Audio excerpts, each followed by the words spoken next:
सोनं ही गुंतवणूक नाही.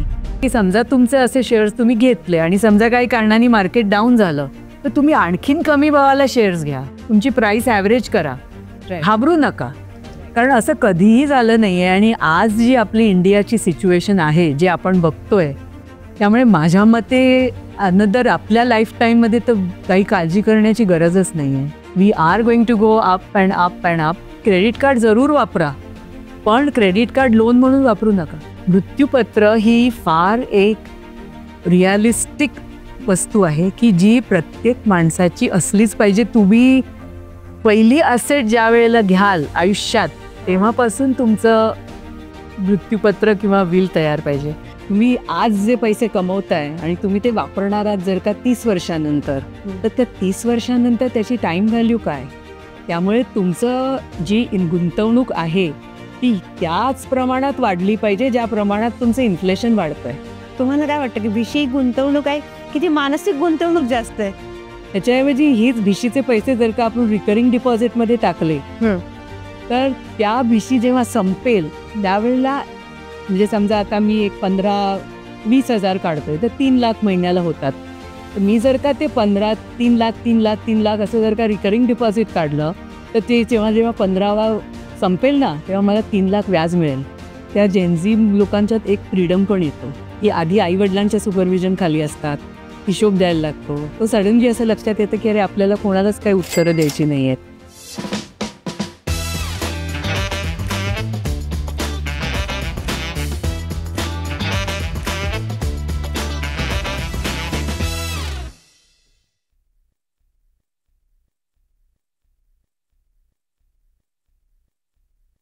बचत ही आपल्या बायकांच्या DNA मध्ये असतेच.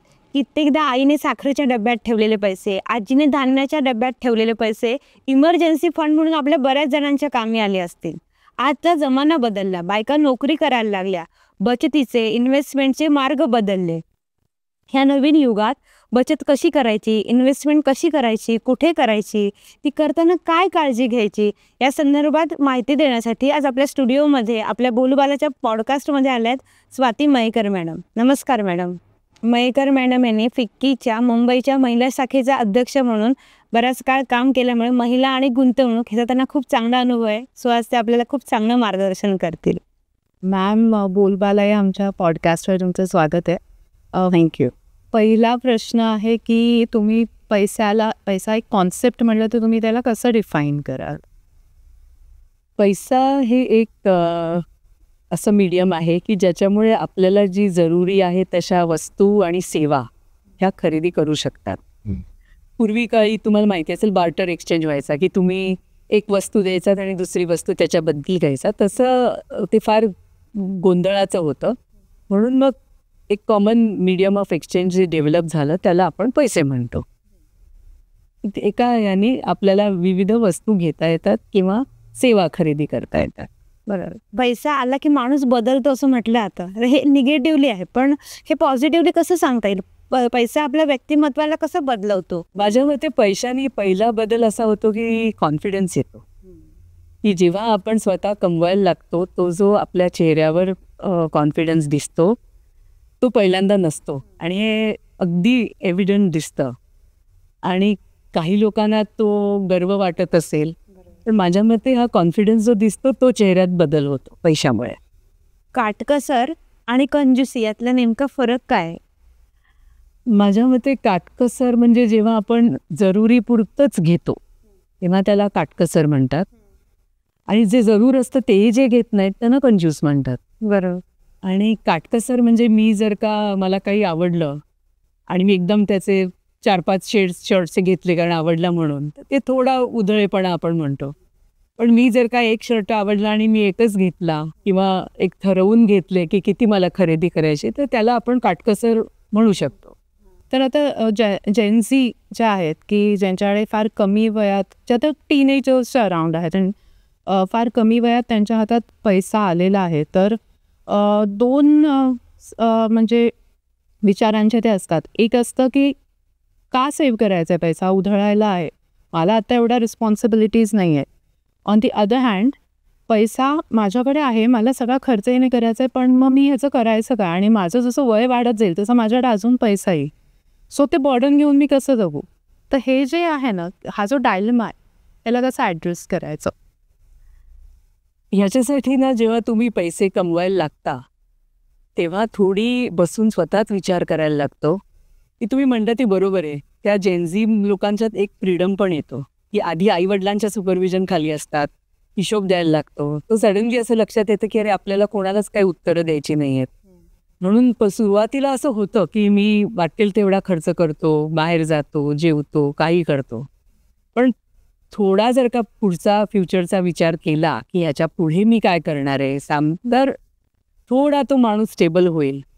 आणि saving is a must for any situation. कोविडमध्ये सगळ्यांच्याच लक्षात आलं आहे की जेनझी किंवा कोणीही त्या अशा सिच्युएशनमध्ये काय होईल तेव्हा ह्या लोकांना पण आणि त्यांच्या मनात हे कुठेतरी असतं की आपण चुकत तर नाही आहे ना हे खर्च करून.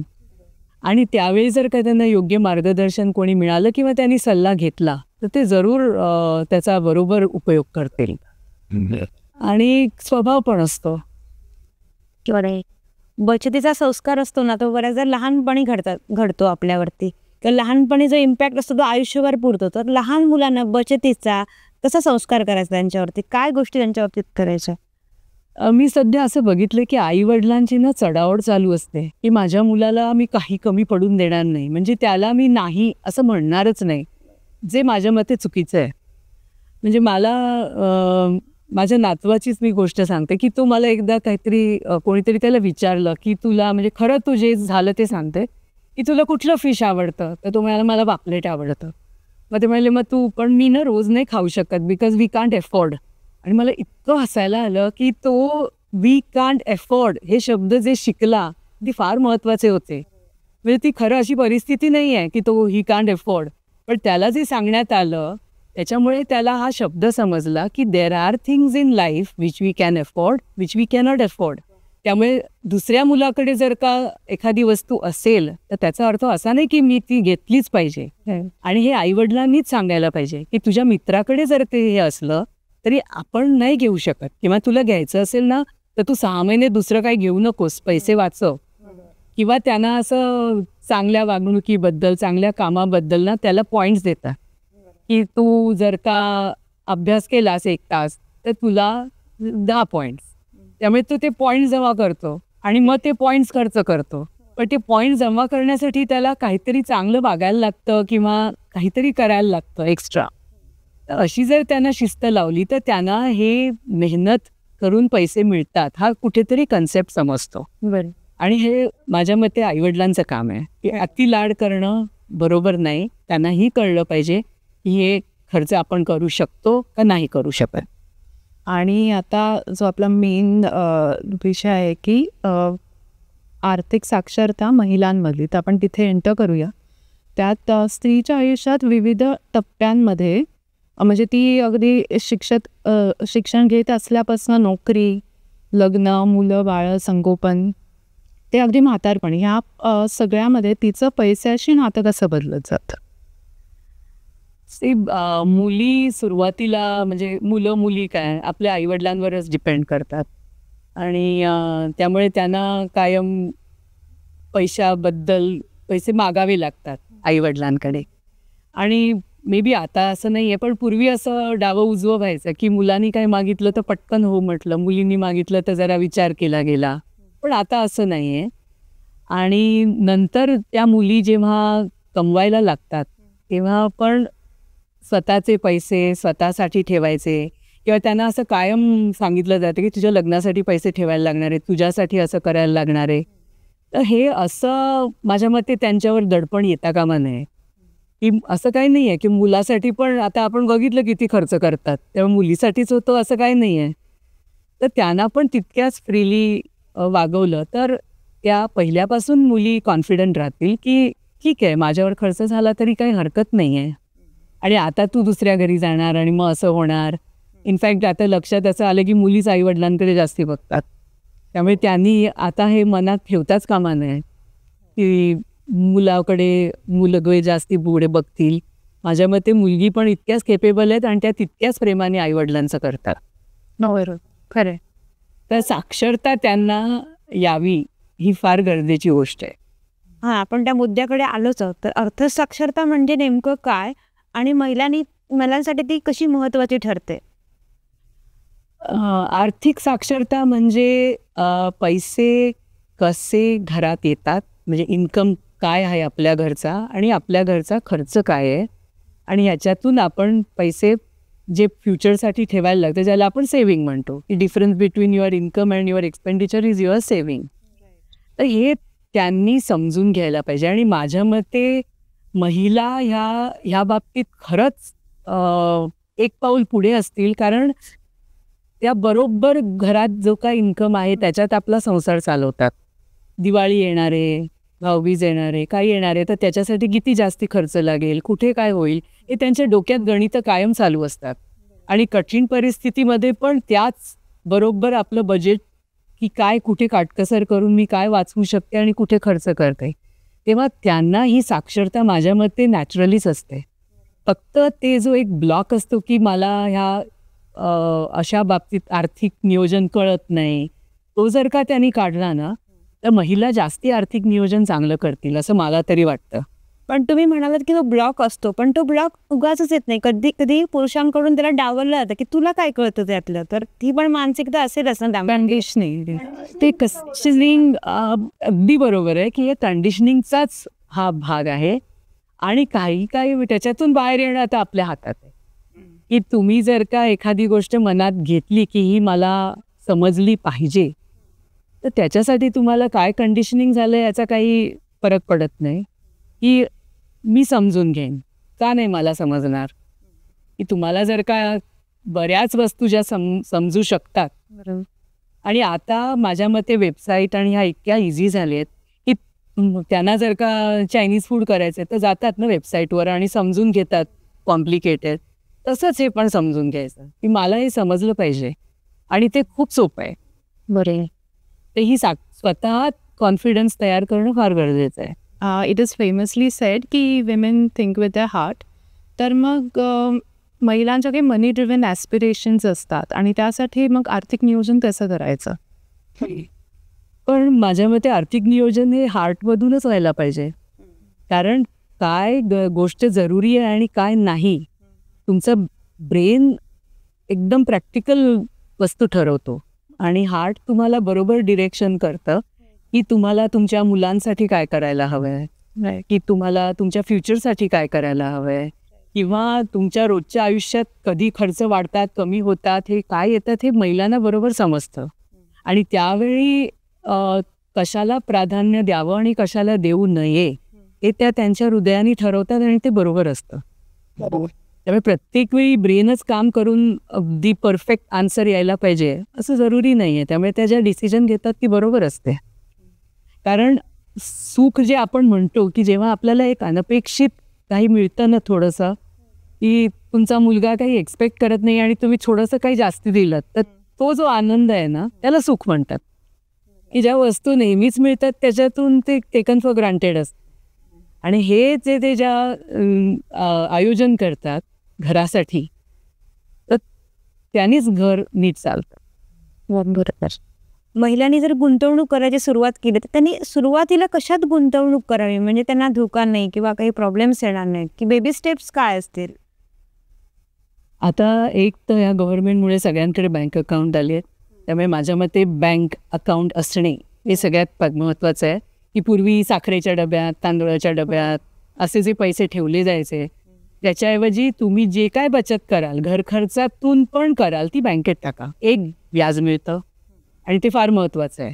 आणि जर का त्यांच्या असं लक्षात आलं की महिन्याला आपण एक ठराविक रक्कम वाचवतोय, तर तुम्ही रिकरिंग डिपॉझिट चालू केलं, बँकेत पैसे जमा केलेत, तर त्याचे तुम्हाला जे व्याज मिळेल आणि जे वाढतील, ही बेबी स्टेप झाली. आणि एकदा कळायला लागलं की आपण असे हे पैसे वाढतात, की ती मग ते आणखीन कसे वाढतील ह्याचा विचार करायला जरूर होते. आणि वॉरन बुफेचं फेमस स्टेटमेंट आहे की तुम्ही झोपलेले असताना जर का तुम्ही पैसे कमवले नाहीत, तर तुम्ही आयुष्यभर काम कराल.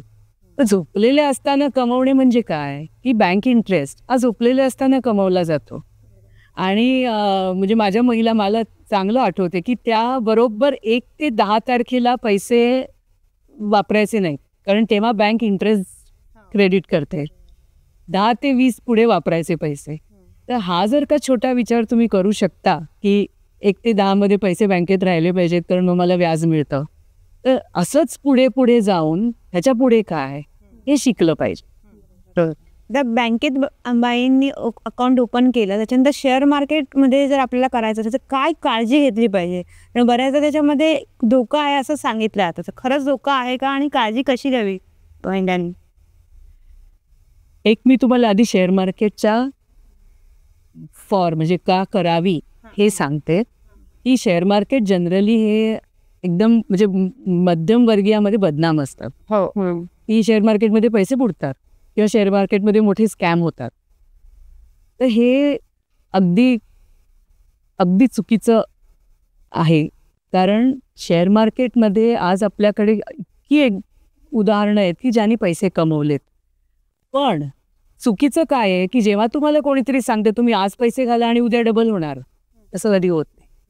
शेअर मार्केटमध्ये तुमची जशी LIC पॉलिसी असते ना की तुम्ही 25 वर्ष 20 वर्ष पैसे घालत राहता, रिटायरमेंट फंड तशी ती पैसे इन्व्हेस्ट करायचे असतात लॉंग टर्मसाठी. आणि ज्यांनी हे लॉंग टर्मसाठी पैसे घालतात ते जरूर पैसे कमवतात.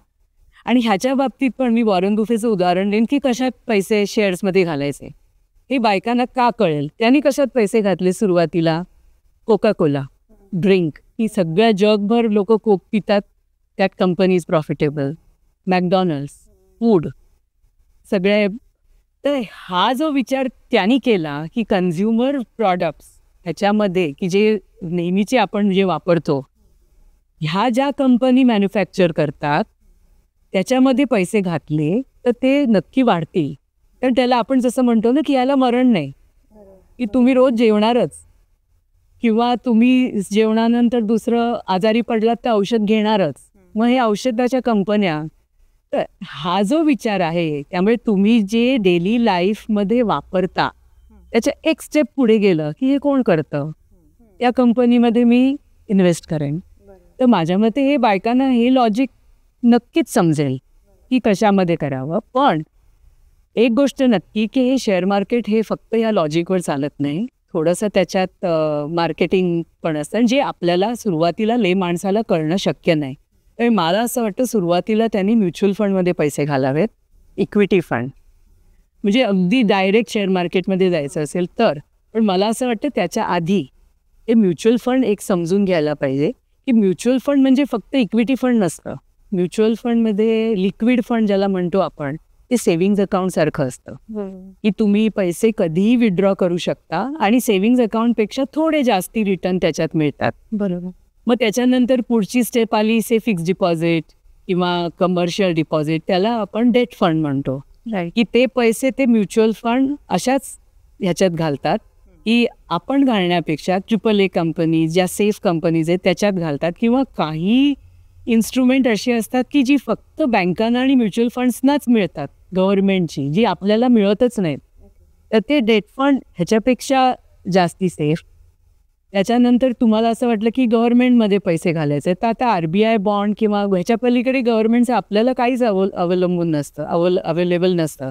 पण म्युच्युअल फंडना असतं, त्याला गव्हर्नमेंट सिक्युरिटीजचा म्युच्युअल फंड असतो की ते फक्त गव्हर्नमेंटमध्येच्या घालतात. हे तुमची असा पण म्युच्युअल फंड आहे. मग त्याच्या पुढची स्टेप की तुम्हाला एकदम डायरेक्ट सगळे पैसे इक्विटीमध्ये घालायचे नाही आहेत तर बॅलन्स्ड फंड असतो. या बॅलन्स फंडमध्ये जवळजवळ 80% पैसे ते लोक डेट फंडमध्ये घालतात की जे सेफ असतात आणि 20% equity market, 20, 10, 15 depending on their policy. आणि माझ्या मते बायकांनी जेव्हा इन्व्हेस्टमेंटला सुरुवात करतात त्यांनी हा बॅलन्स फंडचा मार्ग अवलंबला पाहिजे की तुमचे 70-80% सेफ ठेवा, म्हणजे तुम्हाला मेंटली सेफ वाटेल.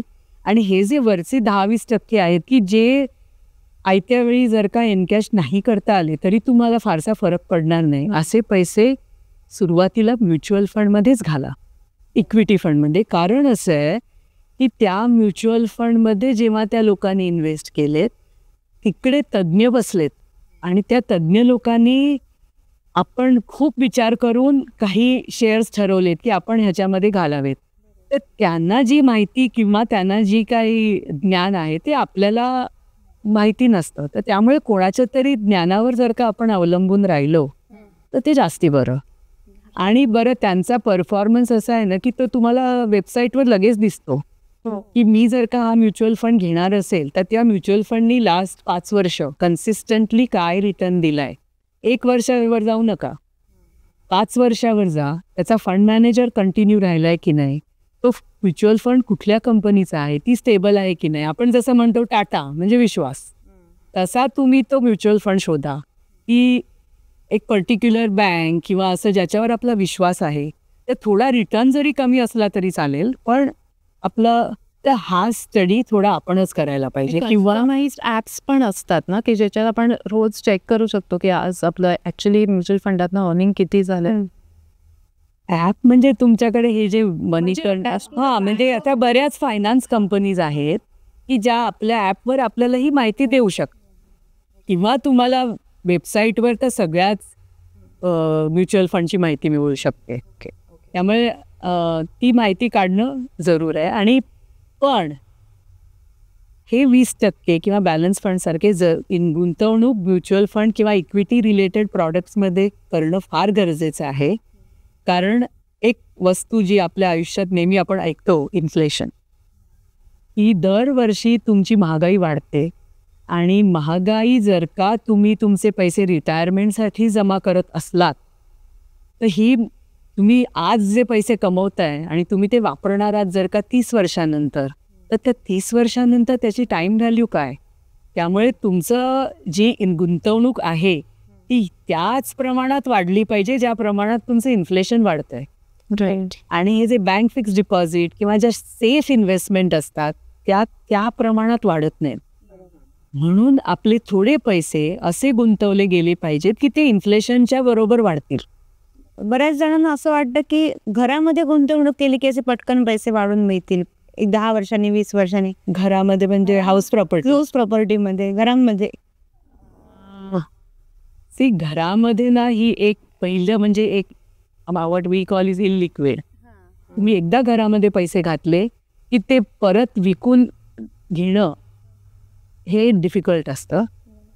आणि जास्ती पैसे बँक फिक्स डिपॉझिट मी तसं म्हणते की काहीही सिच्युएशन आली तुम्हाला ते पैसे लगेच मिळतात, तसं घराचं होत नाही. आणि माझ्या मते माझा ॲडवाईस असा आहे की यंग जेव्हा तुम्ही असता तेव्हा घर घेण्याच्या मागे लागू नये.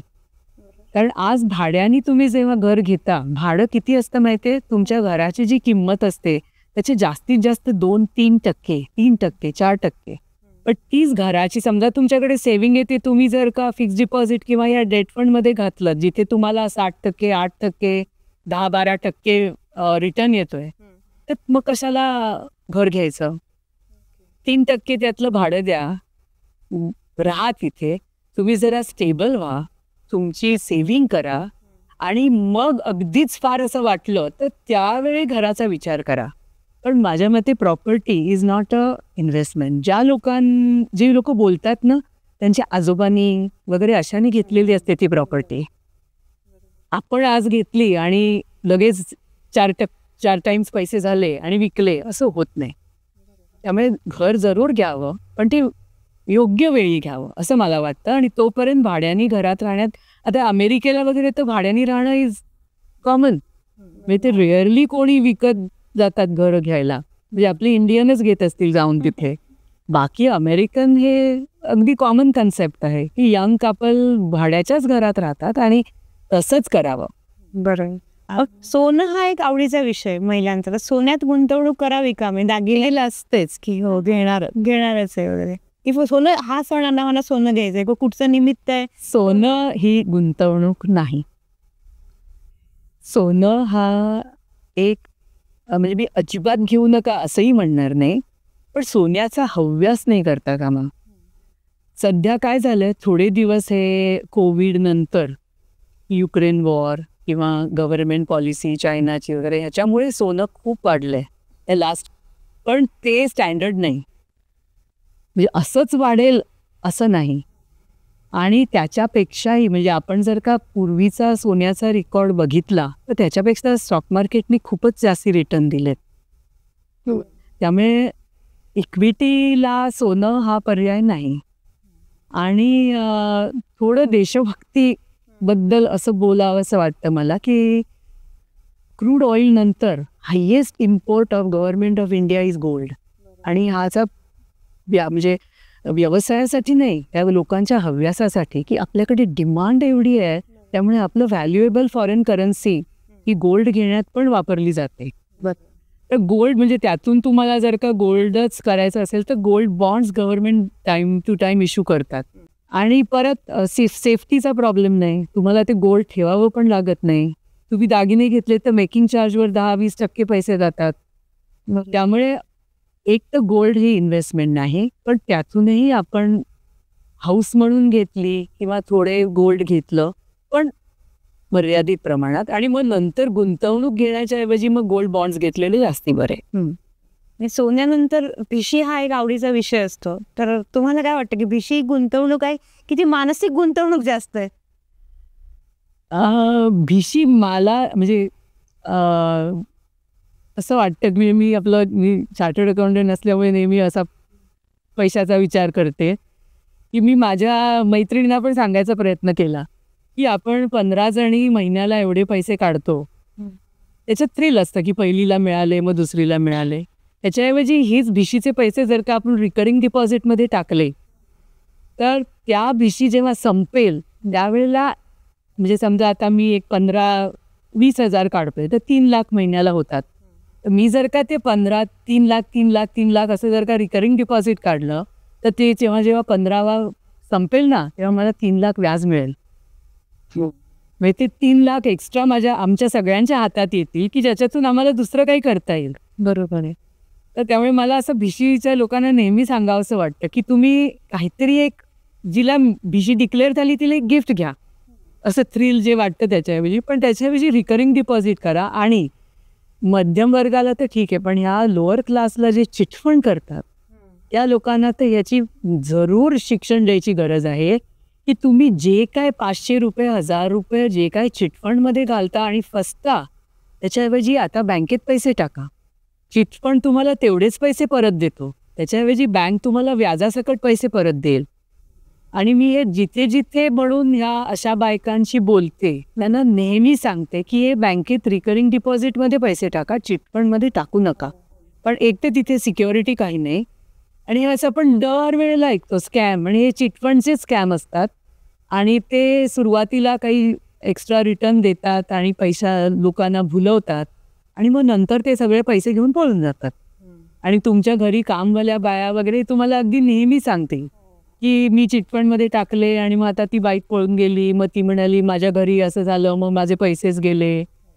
तर ह्या लोकांना या चिटफंड किंवा भिशीच्या ऐवजी बँकेत पैसे घालणं जास्ती, कारण इंटरेस्ट देत नाही भिशी तुम्हाला, आणि बँक त्यांनी जमवलेला पैसा त्यांचा चिटफंडात जातो. हो, आणि हा कधी पण कामाला येतो. म्हणजे असं नाही की तुम्ही रिकरिंग डिपॉझिट चालू केलं म्हणजे कधी ते बंदच करता येत नाही. तुम्हाला गरज पडली तर कधी पण ते पैसे बंद करून काढू शकता तुम्ही.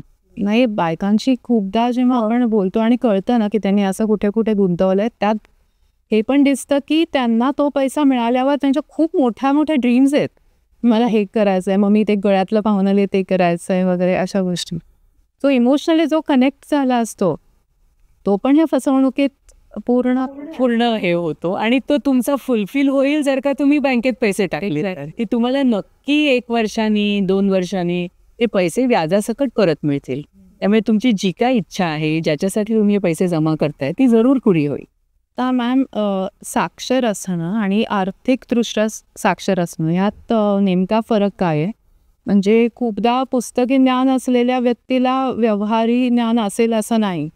म्हणजे ट्रान्झॅक्शनल नॉलेज एखाद्या बाईला असेल पण तिचं शिक्षण नाही झालंय. सो ह्या सगळ्याकडे म्हणजे एक्झॅक्ट डिफरन्स येतो. आपण मग भाजीवाल्याने पटकन हिशोब करतात आणि आपल्याला तो हिशोबाच्या हे करतात, अरे एवढे झाले का, असं होतं. तर आपण अगदी बरोबर आहे की माझ्या मते ह्याच्यासाठी थोडासा इंटेलिजन्स, ज्याचं शिक्षण नाही, व्यवहार ज्याला म्हणतो ते समजण्याची जास्ती गरज आहे. आणि तुम्ही म्हणाल ते अगदी बरोबर आहे. म्हणजे माझे मिस्टर डॉक्टर आहे म्हणून मला माहिती आहे की जनरली मी मी एक मला माहिती म्हणून सांगते की डॉक्टर कम्युनिटी, तुम्ही कुठल्याही डॉक्टरला जर का काही असतात पण ते म्हणतात आम्हाला ह्यातलं काही कळत नाही, ते कोणावर तरी ते सोपवतात आणि ह्या चिटफंडवाल्या बायकांसारखं त्यांचं पण होतं. त्यामुळे साक्षरता म्हणजे शिक्षण ह्याचा अर्थ व्यावहारिक साक्षरता आली असं नाही. याच्यासाठी साक्षर माणसाला पण व्यावहारिक साक्षरता घ्यावी लागते. बरोबर. त्यामुळे बायकांनी असं समजू नये की बाबा ती खूप शिकली म्हणून तिला खूप छान काही येत असेल, असं काही नाही. या व्यावहारिक साक्षरता सगळ्यांनाच लागते. गुंतवणुकीला असं काही वय असतं का की ह्या वयात गुंतवणूक केली की आपल्याला फायदा जास्त होईल असं? गुंतवणूक जितकी तुम्ही लवकर चालू कराल ती तुमच्या फायद्याची ठरेल. आणि कुठलं त्याला काही असं वय काही नसतं. कुठल्याही वयात तुम्ही अर्निंग करायला पण सुरुवात करू शकता, गुंतवणूक करायला पण सुरुवात करू शकता. मला त्यावेळेला एक छोटी गोष्ट सांगावीशी वाटते की म्हणजे ओळखीच्या एक मैत्रीण आहे, तिची आई 85 वर्षाची झाली तेव्हा तिने आईला असंच विचारलं की तुला म्हणजे आयुष्यात आता काय करावं असं वाटतंय, मी की ज्याने तुला समाधान मिळेल, कारण गिफ्ट तर नेहमीच देतो आपण. तेव्हा त्या आईने तिला सांगितलं की मी ना आयुष्यात कधी पैसे नाही कमवले, मला नेहमी कोणीतरी पैसे दिले, तर माझी अशी खूप इच्छा आहे की मी पैसे कमवावेत. बरोबर. तर त्या मुलीने खरंच आईसाठी विचार केला की ती काय करू शकेल. ऑफकोर्स एवढी 85 वर्षाची, त्यामुळे स्वयंपाकात ती सुगरण होती, त्यामुळे तिने त्या आईचे असे 3-4 पदार्थ निवडले की जे ती खूप छान बनवते आणि तिला बनवायला सांगितले. आणि तिने पहिले मैत्रिणींना सॅम्पल देऊन त्याचा प्रचार करून खरंच आईला बिझनेस, आणि तो बिझनेस खूप चालला. त्यामुळे त्या आईनी पैसे पण कमवले आणि गुंतवणूक पण केली 85व्या वर्षी. त्यामुळे ह्या गोष्टीला असं काही बंधन नसतं. पण ह्यावेळी मला एक गोष्ट नक्की सांगावीशी वाटते की जेव्हा तुम्ही गुंतवणूक सुरुवात करतात, पहिलं तुमची LIC पॉलिसी पाहिजे. LIC policy when I say it means term policy. LICची एंडाउमेंट पॉलिसी नाही. टर्म पॉलिसी म्हणजे काय असतं की ती वर्षांनी एक्सपायर होते. मेडिकल इन्शुरन्स कसा असतो, इज अ मस्ट की तुम्ही एकदा कमवायला लागलात की तुम्ही मेडिकल इन्शुरन्स घेता. मेडिकल इन्शुरन्स कसा असतो की तुम्ही समजा 4,000 रुपये भरलेत पण तुम्हाला काही झालं नाही तर ते एक्सपायर होतात परत पुढच्या वर्षीच्या. तशी LICची टर्म पॉलिसी असते आणि ती खूप स्वस्त असते. त्यामुळे LIC policy is a must, कारण तुमच्या यंग वयात तुमच्याकडे सेव्हिंग नाही आणि काही कठीण प्रसंग, समजा काही बरं वाईट झालं तर त्या आपल्या फॅमिलीसाठी हा एक सुरक्षित पैसे मिळतात. पण ही टर्म पॉलिसी घ्यावी कारण त्याचा प्रीमियम खूप कमी असतो आणि LIC तुम्हाला जे एंडाउमेंट पॉलिसी जे रिटर्न दाखवतात ते स्वतः पैसे इन्व्हेस्ट करा. म्हणजे माझ्या मते समजा तुम्हाला अगदी 50 लाखाची पॉलिसी घ्यायची असेल तर टर्म पॉलिसीचा प्रीमियम 5-6 हजार इतका कमी असू शकतो, 2-3 हजार पण. आणि एंडाउमेंट पॉलिसी म्हणजे त्याच्यात जे ते गुंतवून तुम्हाला पैसे परत देतात ते 25-30 हजार पण त्याचा प्रीमियम असतो. तर हा जो डिफरन्स आहे हे 20-22 हजार रुपये तुम्ही इन्व्हेस्ट करा. आणि त्याच्यासाठी पहिली investment is public provident fund. की तुमच्या ऑफिसमध्ये जरी तुम्हाला प्रॉव्हिडंट फंड मिळत असेल आणि तुम्हाला इन्कम टॅक्ससाठी त्याचा फायदा नसेल तरी पण आज सुरुवातीला 8% मिळत होते, 7.6 वगैरे जो काही रिटर्न आहे टॅक्स फ्री, हा रिटर्न कोणीही देत नाही. आणि तुमचे पैसे थोडे दिवस ब्लॉक होतात कारण पहिले 5 वर्ष तुम्हाला विड्रॉ करता येत नाही. पण हेच पैसे तुम्ही 18 वर्ष जर का असे घालत राहिलात, 1.5 लाख रुपये इन्कम टॅक्स डिडक्शन मिळो का न मिळो, 18 वर्षाचा जेव्हा तुमचा मुलगा किंवा मुलगी होईल त्यावेळी तुमचे खूप पैसे जमा झालेले असतील आणि सेफ. कंपाऊंडिंग, वॉरन बुफे कंपाऊंडिंगला 7 वंडर ऑफ द वर्ल्ड म्हणतो, 8th वंडर, की ज्या प्रमाणात की तुमचा पहिल्या वर्षीचा जो इंटरेस्ट आहे तो 18 वर्ष मल्टिप्लाय होतोय. बरोबर. त्यामुळे कंपाऊंडिंग जे होतं त्यामुळे पब्लिक प्रॉव्हिडंट फंड एक मस्ट आहे. तसंच आपल्याला मुलगी झाली की सुकन्या समृद्धी नावाची योजना आहे गव्हर्नमेंटची, की त्याच्यामध्ये त्यांनी तर सुरुवातीला 9.2% इंटरेस्ट देत होते, आता तो जरा कमी करून 8% देतात, पण इन्कम टॅक्स फ्री. त्याच्या इन्कमवर टॅक्स लागत नाही. त्यामुळे तुम्ही जर का तुमच्या मुलीच्या नावाने तो सुकन्या समृद्धी फंड चालू केलात आणि 250 रुपये ते 1.5 लाख ह्यामध्ये तुम्ही कितीही पैसे घालू शकता आणि ती मुलगी 18 वर्षाची होईल किंवा 21 वर्षाला तो बंद करायला लागतो, पण 18 वर्षांनंतर पैसे काढू शकता, कारण ती सज्ञान होते. मग तिला शिक्षणासाठी हवे, लग्नासाठी हवे, ज्याच्या कशासाठी पैसे हवेत ते. आणि 250 रुपयांनी सुरुवात केल्यामुळे तुम्ही ना खरं तुमच्या घरातल्या मेड्सना पण सांगितलं की बाबा तुला पण मुलगी झाली ना, पैसे तिथे अकाउंट चालू कर, 250 रुपये भर, 500 रुपये भर. आणि आपल्या मेड्सचे पगार आपणच देतो, आपल्याला माहिती आहे त्यांना किती पगार देतो आपण. एक तर ते पैसे सुरक्षित राहतात. मुलगी जेव्हा 18 वर्षाची होईल, आणि आजकाल तुम्ही बघितलं की शिक्षणाची जर का तुम्हाला आवड असेल तर असं काही रिस्ट्रिक्शन नाही, आणि त्यावेळी जर का ॲडमिशनसाठी पैसे लागणार असले तर ते बरोबर येतात. त्यामुळे LICच्या ज्या सगळ्या स्कीम आहेत ना, म्हणजे मुलीचं शिक्षण, मुलीचं लग्न, रिटायरमेंट, ह्या सगळ्या स्कीम आपण आपलं डिवाईस करायच्या असतात आणि त्याप्रमाणे आपण इन्व्हेस्टमेंट करायची असते. नाही.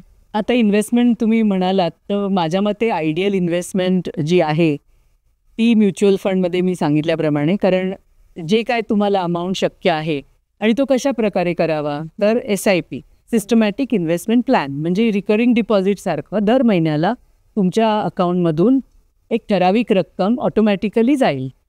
आणि जर का तुम्ही 10,000 20,000 जी काय रक्कम तुम्हाला जमत असेल, म्हणजे तुमची बाकीचे सगळ्या गरजा भागवून प्लस थोडे पैसे सेफ फिक्स डिपॉझिटमध्ये वगैरे ठेवून जे वरती राहतील त्याच्यातून जर का तुम्हाला जे इन्व्हेस्ट करायचे ते SIPमध्ये करावेत, चांगल्या म्युच्युअल फंडमध्ये.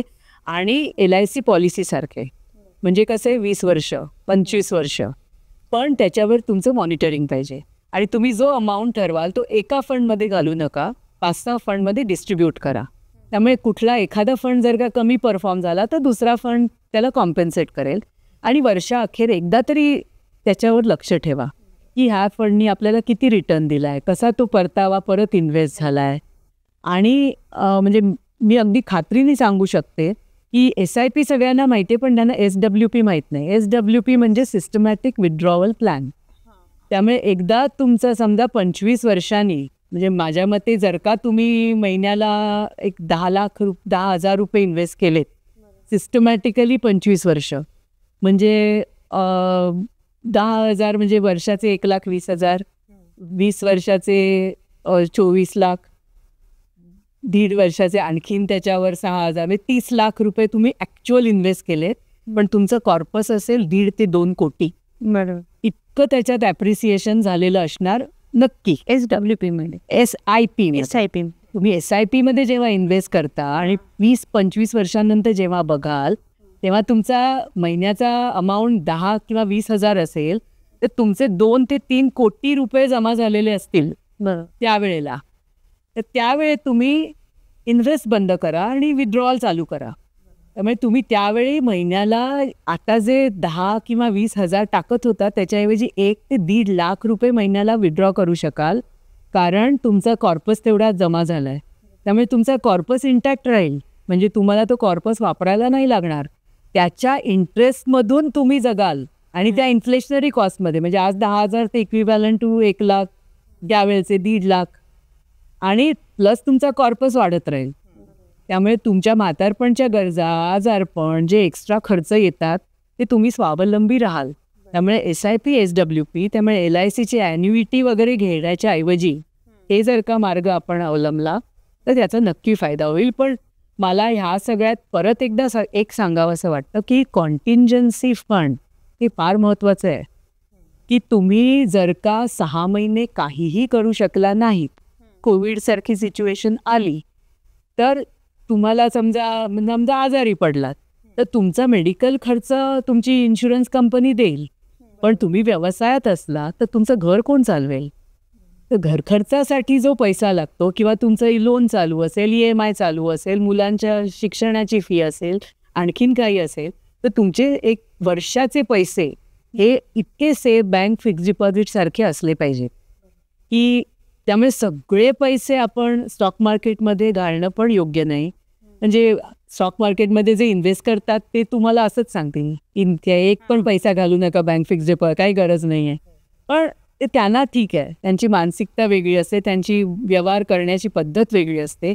आपण जे नॉर्मल वागतो त्याच्यात ह्या कॉन्टिंजन्सी, त्यामुळे आपल्याकडे LIC पाहिजे, मेडिकल इन्शुरन्स पाहिजे, कॉन्टिंजन्सी फंड पाहिजे, आणि बेसिक ह्या ज्या सेफ इन्व्हेस्टमेंट आहेत तसं रिटायर झाल्यावर एक 60 वर्षाचं झालं की post office senior citizen scheme की तुम्ही 30 लाख रुपये मॅक्झिमम घालू शकता आणि एक साधारण 8% त्याच्यावर व्याज मिळतं. त्यामुळे गव्हर्नमेंटने असा विचार केला की नवरा बायको 30-30 लाख जर का घातले, 8% मिळाले तर 60 लाखावर एक 4,80,000 रुपये येतील.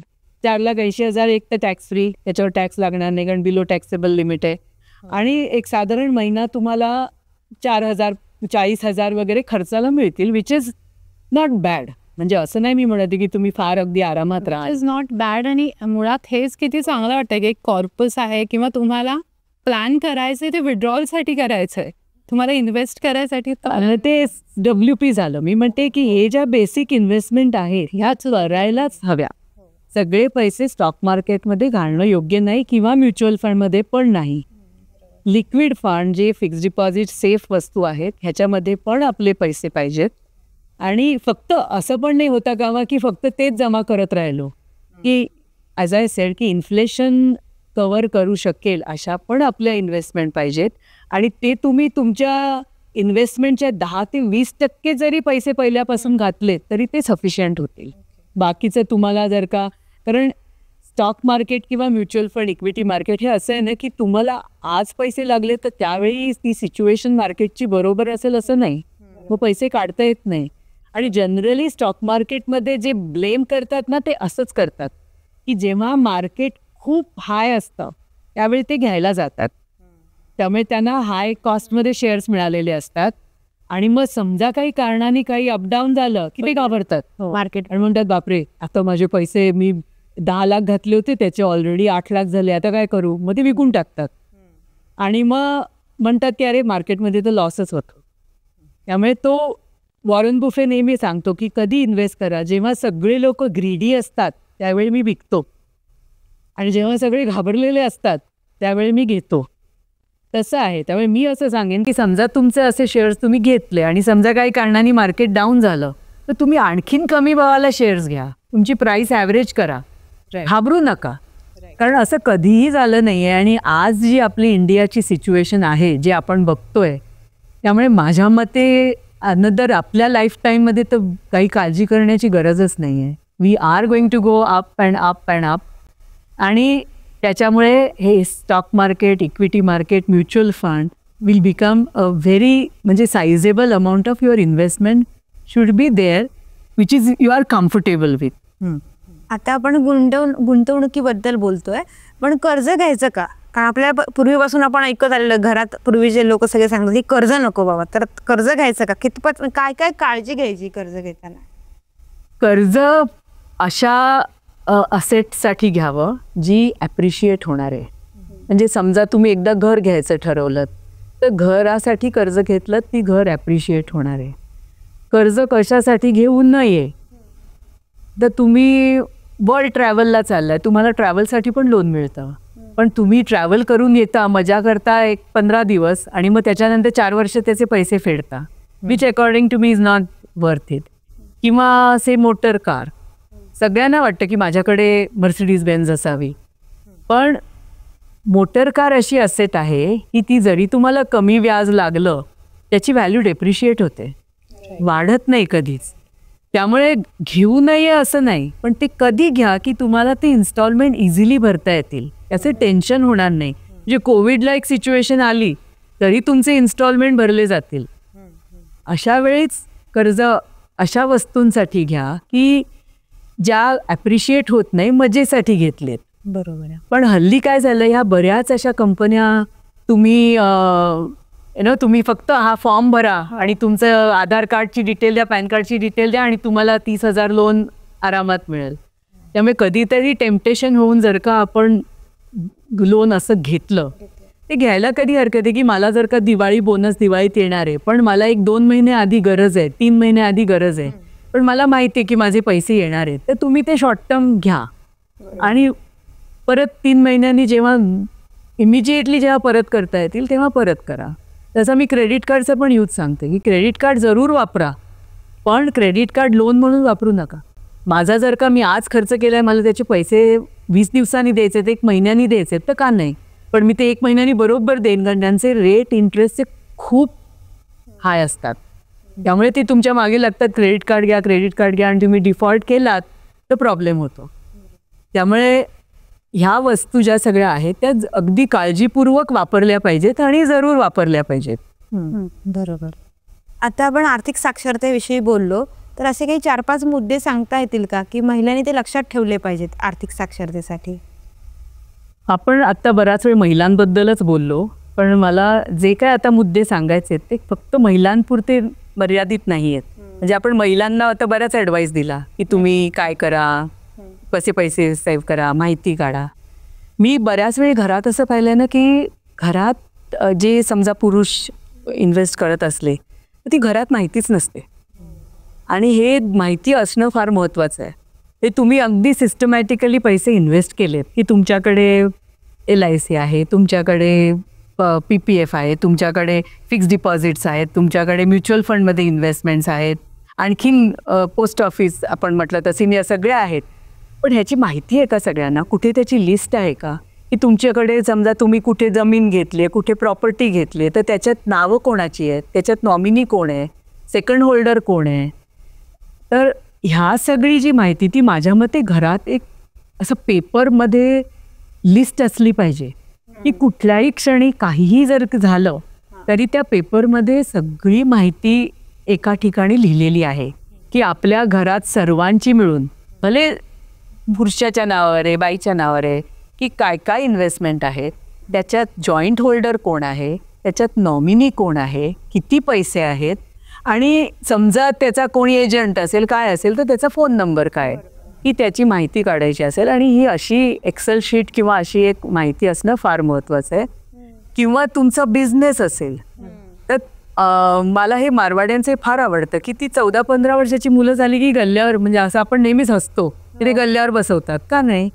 तुमचा जर का बिझनेस असेल तर तुमची मुलगी असो किंवा मुलगा असो तो त्या बिझनेसच्या ठिकाणी गेला पाहिजे. नुसतेच बिझनेसचं प्रॉफिट घेऊन उधळणं याला काही अर्थ नाही. की तो जाऊन वडिलांचा बिझनेस काय आहे, आपल्या घरचा बिझनेस काय आहे, तो कसा चालतो, त्याच्यातले बारकावे काय आहेत, आणि हे घरत्या ज्या लोक बिझनेस करतायत त्यांनी पण हे ओपनली सांगितलं पाहिजे की जर का उद्या माझं काही बरं वाईट झालं तर असं नाही होता का मग की आता या बिझनेसचं पुढे काय होणार. बरोबर. त्यामुळे बिझनेस फॅमिलीमध्ये पण अपार्ट फ्रॉम घरच्या असेट हे, कारण काय काय माझ्या काय लक्षात आलंय की बिझनेससाठी बायकांचं आपलं जे राहतं घरबीर आहे हे कधीतरी गिरवी ठेवलेलं असतं, गहाण ठेवलेलं असतं आणि हे घरच्यांना माहितीच नसतं. आणि मग जर का असं काहीतरी आपल्याला दिसतंय की अरे माझ्याकडे हे आहे ते आहे ते आहे, पण ते बिझनेससाठी वापरलंय का नाही वापरलंय हे घरात माहिती पाहिजे. बरोबर. आणि अशी उदाहरणं पण सांगता येतील ना तुम्हाला की पॉझिटिव्ह निगेटिव्ह अशी? की हो, म्हणजे ज्यांना माहिती होतं, म्हणजे मला असं बऱ्याच ठिकाणी म्हणजे जिथे मला अपेक्षा नव्हती अशा वेळी मला लक्षात आलं की फक्त मुलगी बिझनेसची वारस आहे, पण तिला लहान वयापासून तयार केलेलं आहे की तिला सगळं माहिती आहे की कसा आपला बिझनेस चालतो. त्यामुळे जर का काही झालं उद्या किंवा झालं तरी ती पुढे निभावू शकते आणि हे फार महत्त्वाचं आहे. आणि त्याला दुसरं एक गोष्ट सध्या फार महत्त्वाची आहे ना की विल, कोणाला मृत्यूपत्र की असं वाटतं अरे बापरे म्हणजे काय मी मरावं असं वाटतं की काय. मृत्यूपत्र ही फार एक रिअलिस्टिक वस्तू आहे की जी प्रत्येक माणसाची असलीच पाहिजे. तुम्ही पहिली असेट ज्या वेळेला घ्याल आयुष्यात तेव्हापासून तुमचं मृत्यूपत्र किंवा विल तयार पाहिजे. आपण घराबाबतीत पण आता पाहिलं की बरेच ते सुप्रीम कोर्टचे कन्फ्युजिंग डिसिजन आल्या की त्यांनी असं सांगितलं की तुमचं नॉमिनेशन असेल तर तो केअरटेकर आहे. पूर्वी कसं व्हायचं, ज्याच्या नावाने नॉमिनेशन आहे त्याच्या नावावर घर व्हायचं. आता सुप्रीम कोर्ट म्हणतं नाही तो केअरटेकर आहे. मग त्यावेळी मग वारसदार कोण, आणि जर का तुमचं विल नसेल तर सगळे लिगल हेअर्स आर वारसदार. आणि मग अशा वेळेला त्या बाईला जर का काही माहिती नसेल आणि तिच्या नावाने किंवा लहान मुलं असतील तर त्यांच्या जर नावाने स्पेसिफिकली काही विल केलेलं नसेल मृत्यूपत्र तर they are at mercy of everybody. कोरोनाच्या काळात अशा भरपूर केसेस आहेत. हां, की त्यामुळे विल करणं ही फार महत्त्वाची गोष्ट आहे. आणि त्याच्यामध्ये कोणाचा फायदा आहे का तोटा आहे असा प्रश्न नाही आहे, पण विल करणं हे फार गरजेचं आहे. आणि त्याच्यात कसं आहे की समजा आपण कधी कधी व्यवहारात हे बघतो की वडिलांनी मुलाला गिफ्ट केलं आणि मग मुलांनी विचारलंच नाही. विलमध्ये तसं होत नाही की तुम्ही शेवटपर्यंत तुमची काळजी घेईल, कारण त्याला माहिती आहे विलमध्ये मला काय मिळणार आहे. म्हणजे मी आपलं I am just saying it in a jocular way, पण विल करणं आणि ही सगळ्यात महत्त्वाची स्टेप आहे. त्यामुळे आपण आतापर्यंत ज्या इन्व्हेस्टमेंटचे सगळे ॲव्हेन्यूज बघितले ते एका कागदावर लिहिलेले असले पाहिजेत आणि त्याची माहिती सगळ्या घराला पाहिजे. आणि जर का तुम्ही 6 महिन्यांनी वर्षांनी एकदा ते अपडेट करून सगळ्यांना परत कळलं पाहिजे की काही ह्याच्यात बदल झाला असेल तर तो काय बदल झाला आहे. त्यामुळे साक्षरता ह्याच्यातच आहे की उद्या काही कठीण प्रसंग आला तर कसलीही प्रॉब्लेम न होता आपण ॲटलिस्ट पैशाच्या बाबतीत आणि घरातल्या व्यवहाराच्या बाबतीत सहजपणे त्याच्यातून मार्ग काढू शकतो. Thank you ma'am. आपण बहुतेक सगळे महत्त्वाचे मुद्दे तर कव्हर केलेत आणि भरपूर ऑप्शन्स दिलेत महिलांना आता वाईजली इन्व्हेस्ट करायला. थँक्यू.